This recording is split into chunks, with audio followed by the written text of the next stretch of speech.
Alright guys, welcome back to Carpenter Train with Mr. Carpenter.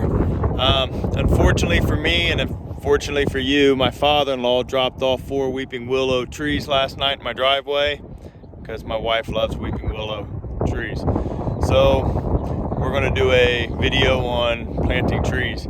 So what I got is weeping willow. I planted 5 of them last year in my property. And what I'm going to do is I'm going to kind of show you just the basics of it and do a time lapse. What it's going to end up looking like is kind of like this one here, base there.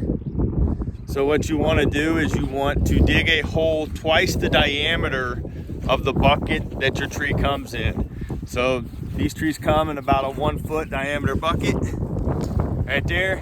So I'm going to dig a hole about 2 foot diameter, and then I'm going to put it about that deep. I want the root of the ball right there.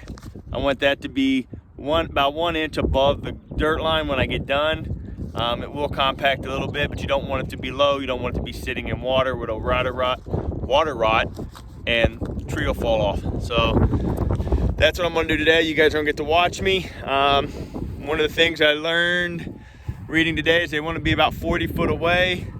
So from that tree to that shovel is 40 foot. That gives me room to mow all the way around it.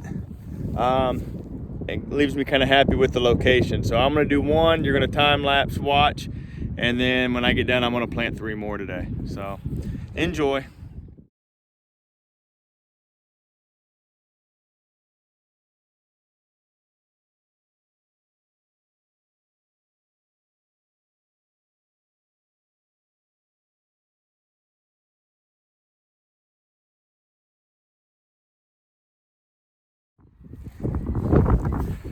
All right, so there's the willow down on the ground.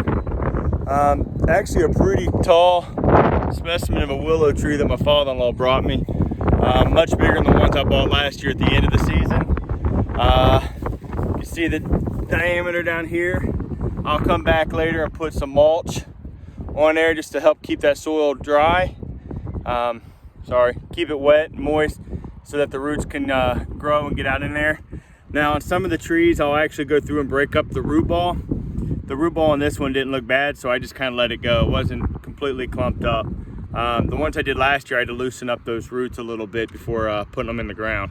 The ground out here, they say you're supposed to put the ground back in that you took out. At my old property, my old house, there was so much clay that I would actually mix a little bit of compost in with the dirt before doing it. This used to all be farmland. Still is right on the other side of the fence. So the soil here is really good, and you can see it dug up pretty easy, especially this time of the year during the quarantine when everything's wet.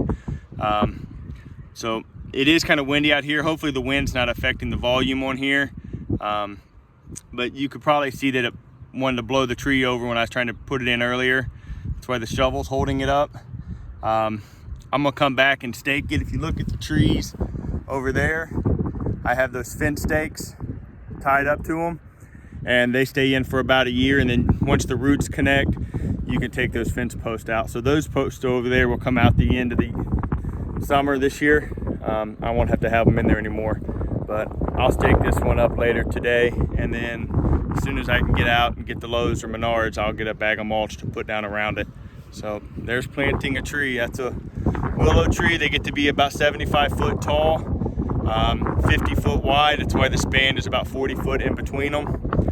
So there you go. I got 3 more to do, so I'll see you in the next video. A couple of things I wanted to mention before I get off of here. One, you notice I put all my trees back towards the corner of my property. Right out here in the middle of my property is my septic system. When I was researching doing the trees, it said to keep your, especially willows, about 100 feet away from any septic system. The roots are invasive, they like water, they go to water. They'll get into the little septic lines and they'll clog up all the little holes and mess up my septic system. So that's why the trees are way back that way. You also might have noticed that I was kind of shaving the dirt off of some of the grass clumps. The reason for that is over the weekend I took out a little Menards stone fire pit, took it over to my mother-in-law's to put by her pond.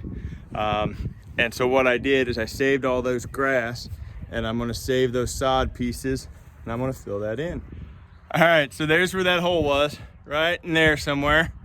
All right, so laid the sod in there, cut the bottom of it, got as flat as I could. I'll water that in this week as well, and that's one less honey-do list item I'll have to do. That right there is what I mean by staking up your tree. That'll keep the wind from pushing it over. So the wind's blowing that direction. I staked it on this side to stop most of that wind from blowing it. So that's that. You can see over here on the bigger trees I did last year, these are river birches. These are the trees that you see in the parking lot down by the 800 hallway of the high school. Kind of a bang for your buck tree. I get almost like 5 trees in one with these trees.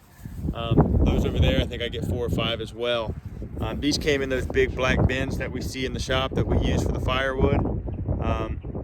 These will grow out, get to be big. They grow quick also, which is why I like them, the river birches. Got a nice leaf pattern, but they're quick growing trees. So that's why I bought those.